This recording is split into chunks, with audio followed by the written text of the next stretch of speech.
Saint Faustina. She had that famous vision in her diary where she saw Jesus being scourged in a visionary experience, and then she saw the executioners leaving and people throughout the centuries taking the whips and scourging the Lord unmercifully.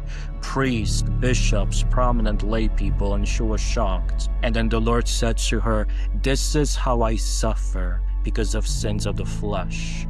And what a profound insight right there, right? If we can connect the sins of the flesh to the way that Jesus had to suffer in the flesh.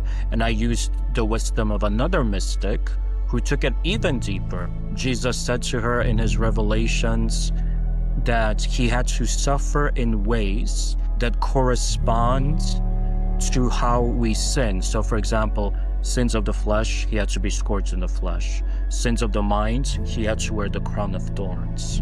Sins of the tongue, gossip, blasphemy, taking the Lord's name in vain, lying, he had to be struck on the mouth to make amends for those sins. And I love that powerful insight, because what you realize then in the struggle for sin, that the struggle for sin is not just, or the struggle against sin is not just about, abiding by a moral law or a commandment. No, this is about honoring the sufferings of our Lord Jesus Christ. This is about realizing that my sins crucified him.